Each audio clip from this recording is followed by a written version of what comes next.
If we make truth tables by hand, it's easy to make many small mistakes. If we try to make them by spreadsheet, then we can make big mistakes, or we can get it all correct. Hopefully the big mistakes are easier to spot. Exploration 216 in the text talks about how to use a spreadsheet in two different ways, which I'll demonstrate for you now. There's also some hints, by the way, if you follow the arrow and click on that to get to the back of the book. Spreadsheets have true and false built in with the logic operations, or you can use zeros and ones for true and false. For the logic operations, we have not, P, for example, and then we can just select and Control D to fill down to fill in the truth table column for not. We have and of P, comma, Q. We have the OR, which is the inclusive OR of P, comma, Q. And we have the XOR, or the exclusive OR, for P, comma, Q. The negation, or the opposite of XOR, is if and only if, which is really just saying that P equals Q, and so we can just use equals for if and only if. If is a little bit strange. It takes three inputs, the P, the Q, and true.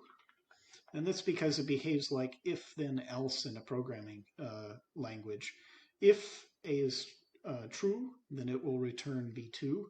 Otherwise, it should return true to satisfy our usual definition of if that implies. And I can fill down and fill in the rest of the truth table for these operations. For the Boolean algebra with ones and zeros, not could be just 1 minus P. And is just multiply P times Q. Or is the max. If either one of these is a 1, we'll get a 1, or both. And if both of them are 0, we'll get a 0. We can turn logic into zeros and ones by just multiplying by 1. And so if P and Q are different, this will be false. Multiplied by 1 gives us a 0. If they're the same, P equals Q will give us true or false, and again, multiplied by 1, we get 1. For the if, perhaps the easiest thing is to just use the equivalent OR formation. We take not of P and OR it with Q, and so we use the max. And again, filling Control D to fill down will give us the rest of this the table for these operations. So now we can turn to the hypothetical syllogism. If I fill right, I can fill in the truths. And for this truth table, I'm going to want to always negate this last. And so I can just fill down. And then for this column, if I'm toggling the previous column from false to true, that is, if false, if that one is smaller than that one, then I'm going to take the not of what I had above me, A3.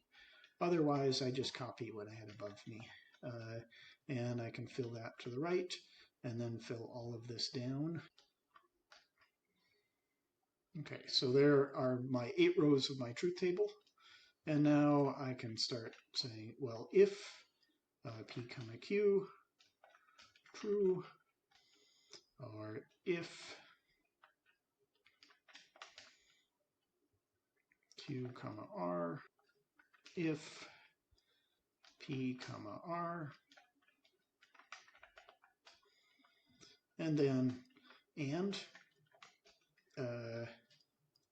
A and B.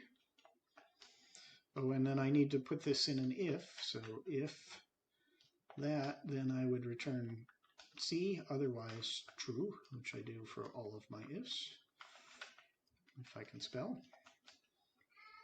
And then the if and only if, I will and A and B, and see if that equals C.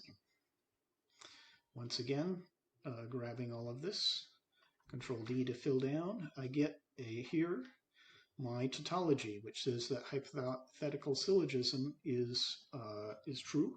Whenever I have P implies Q and Q implies R, I can also conclude that P implies R.